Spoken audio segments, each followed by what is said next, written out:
শিবনিবাস নামটা অনেকেই শুনেছো, অনেকে হয়তো শোনোনি, বা যারা গেছো তারা অবশ্যই কমেন্টে জানাতে ভুলো না। আর এখানে দেখো এশিয়ার দ্বিতীয় বৃহত্তম শিব মন্দির রয়েছে, যেটা নদিয়াতে অবস্থিত। আজ আমরা চলে গেছিলাম শিবনিবাস মেলাতে পুরো ফ্যামিলি নিয়ে। তো তোমাদের চলো সবার সঙ্গে পরিচয় তো করিয়েই দেবো, কে কে গেছিলাম মেলাতে আর এখানে কী কী খাওয়া দাওয়া হচ্ছে, এখানকার বিশেষত্ব কি, সব কিছু জানাচ্ছি এই ভিডিওতে।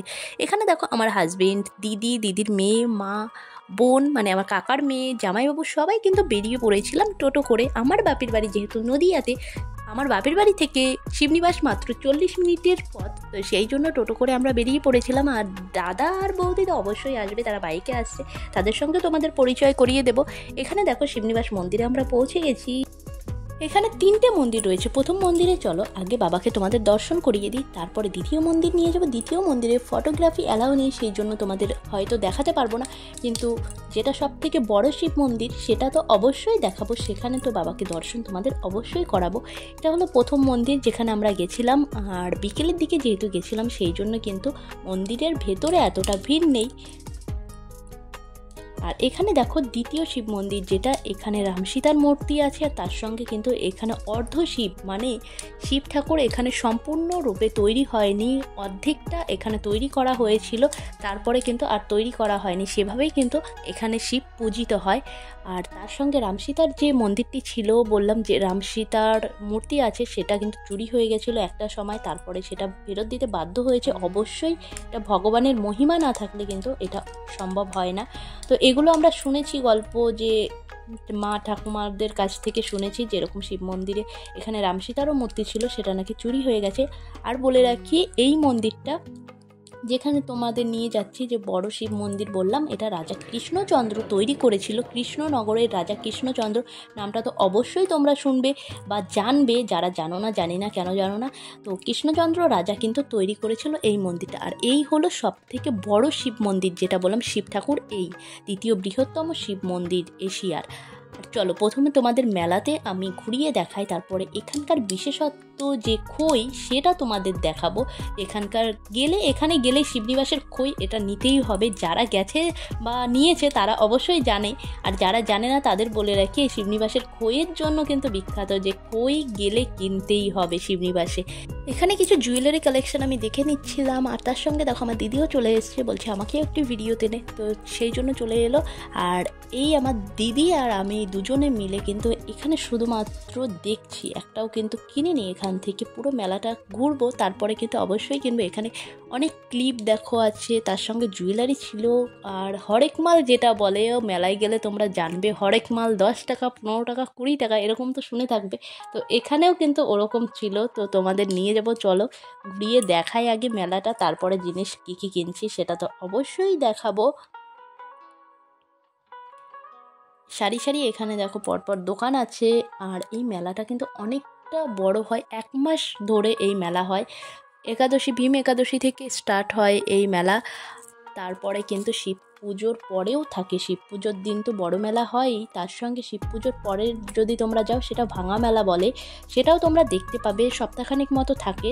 আর এই শিব মন্দিরে কে কে গেছো, কে কে জল ঢেলেছো বাবার মাথায়, বা শিবনিবাস নামটা কে কে শুনেছো, কমেন্ট করতে অবশ্যই ভুলো না। আর যারা যাওনি তাদের জন্য তো ভিডিওটা থাকছে, তারা দেখতে থাকো। আর যদি পারো অবশ্যই এখানে যাওয়ার চেষ্টা করবে, খুব ভালো লাগবে আশা করি। আর এমনি টাইমে যেটা তোমরা যদি যাও, তখন কিন্তু পুরো ফাঁকা থাকে, তখন একদমই কোনো দোকানপাট সেরকমভাবে চোখেই পড়ে না শিবনিবাসে। কয়েকটা হাতে গোনা দোকান হয়তো আছে, আর অনেকটা ফাঁকা জায়গাতে কিন্তু এই মন্দিরটা অবস্থিত, তোমরা গেলে দেখতে পাবে। আশেপাশে সেরকম কিন্তু বাড়ি ঘর সেরকম চোখে পড়বে না, কয়েকটা হয়তো হাতে গোনা বাড়ি আছে, এরকম ফাঁকা জায়গায় কিন্তু এই শিব মন্দিরটা, সেটাই আগে বলে রাখলাম।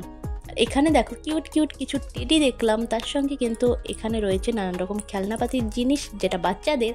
আমরা আগে ছোটোবেলায় যখন মেলাতে যেতাম, তখন কিন্তু এই ছোট ছোট জিনিসগুলো কিনতাম, আর এখন মেলাতে ঘুরি, সেই জিনিসগুলোর প্রতি সেই আবেগটা কিন্তু এখন আর কাজ করে না। হয়তো দেখলে মনে পড়ে সেই জিনিসগুলো, সেই নস্টালজিয়া হয়ে থাকে যে ব্যাপারটা, সেরকমই হয়ে আছে। আর এখানে দেখো যেটা এখন আমাদের মন কাড়ে বা নজর কাড়ে সেটা হলো জুয়েলারির দোকান। সেই জন্য এখানে দেখো নানান রকম ইয়াররিং থেকে শুরু করে যেই জুয়েলারি দেখতে পেয়েছি অমনি কিন্তু ছুটে এসেছি এখান থেকে নেওয়ার জন্য। এখানে ক্লিপ ছিল, তো ওই ক্লিপগুলো 30 টাকা 40 টাকা এরকম দাম বলছিল। আর এখানে যে কানেরগুলো দেখতে পাচ্ছ এগুলো কিন্তু 100, 150, 200 এরকম দামের। তবে মেলাতে কিছু কিছু জিনিস হয়তো কম দাম, আবার কিছু কিছু জিনিস এমন দাম যেটা বাইরে হয়তো আরও কমে পাওয়া যায়। এই জিনিসগুলো খুব খারাপ লাগে। আর এই ক্লিপটা দেখছিলাম, দেখো এটার দাম বলছিল 80 টাকা। আর এখান থেকে নেওয়ার মধ্যে একটা ব্রেসলেট নিয়েছিল দিদির মেয়ের জন্য, দিদি 30 টাকা নিয়েছিল, ব্রেসলেট এখান থেকে নিয়েছিল। আর এখানে দেখো কিউট কিউট চুলে দেওয়ার জন্য যে ক্লিপগুলো হয় সেগুলো এখানে ছিল।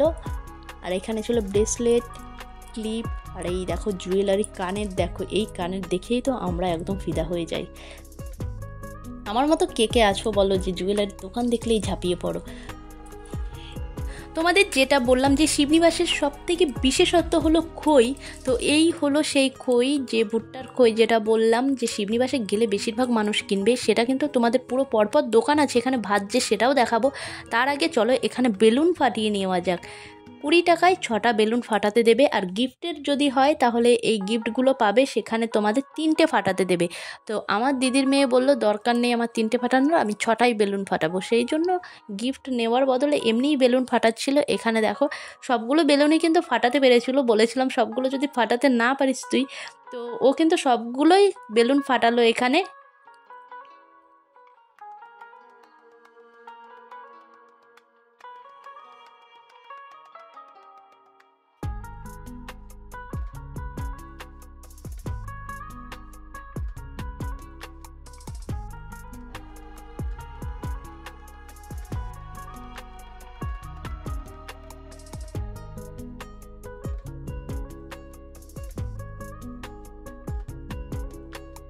এখানে দেখো বেলুন ফাটানোর পর আমিও একটু বন্দুক নিয়ে কয়েকটা ছবি তুলে নিলাম, ভিডিও করে নিলাম। তারপরে চলে এলাম ফুচকার দোকানে, যেটা কিন্তু আমাদের মেলাতে গেলে খেতেই হবে, সেটা হলো ফুচকা। সবার খাওয়ার সব থেকে স্টার্টিংয়ে যেটা থাকে সেটা হলো ফুচকা। তো এখানে আমরা সবাই মিলে ফুচকা খেয়ে নিয়েছিলাম।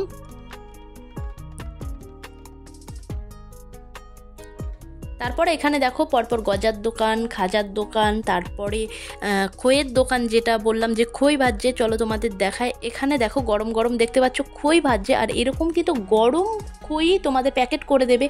এটাই হলো এখানকার বিশেষত্ব, যে গরম খই এখান থেকে তোমরা কিনে নিতে পারবে। আর বেশিরভাগ মানুষই শিবনিবাসে এলে খই কিনবেই।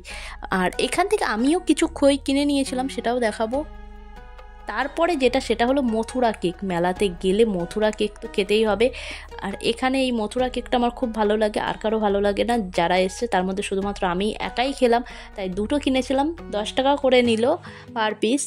সব ধরনের কিন্তু জিনিস এই মেলাতে পাওয়া যায়, খাট থেকে শুরু করে বিছানা থেকে শুরু করে সব কিছু পাওয়া যায়। এটাই হলো এখানকার সব থেকে বড় মেলা, মানে আমাদের এই শিবনিবাসের মেলাটা অনেকটা 5টা মেলার সমান, কিন্তু এই একটা মেলা হয় এখানে।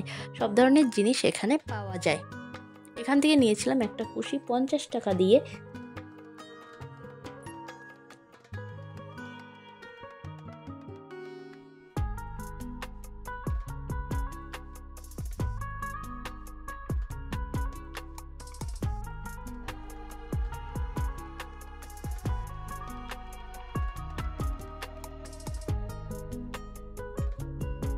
আর এদিকে জিনিস কিনতে কিনতে দিদিকে খুঁজে পাচ্ছিলাম না, গিয়ে দেখি দিদি চলে গেছে আবার সেই জুয়েলারির দোকানে। তো এখান থেকে নিয়েছিল একটা ক্লিপ 20 টাকা দিয়ে, আমার জন্য নিয়েছিল।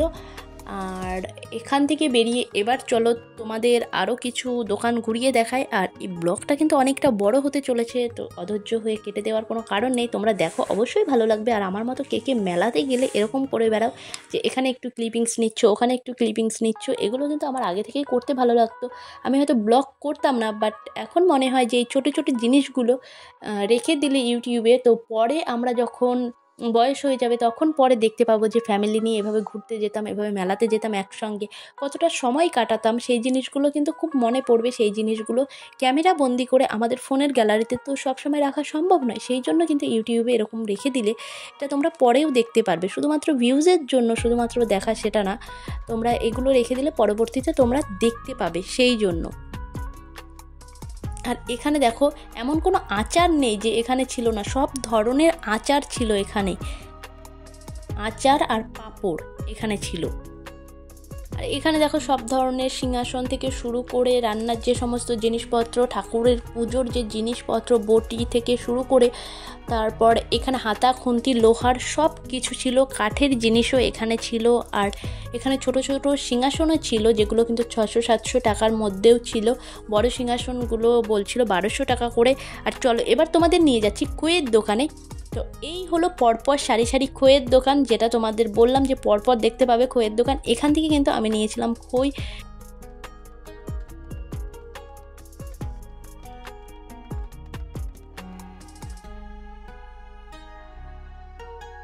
আর শিবনিবাসের এই একটা বিশেষত্ব যে এখানে পরপর এরকম খই ভেজে দেওয়া হয়, গরম গরম খই। এখান থেকে মিষ্টি খই আর সাদা খই মিশিয়ে কিন্তু আমি 1 কিলো মতো নিয়েছিলাম, 100 টাকা দাম পড়েছিল এখান থেকে।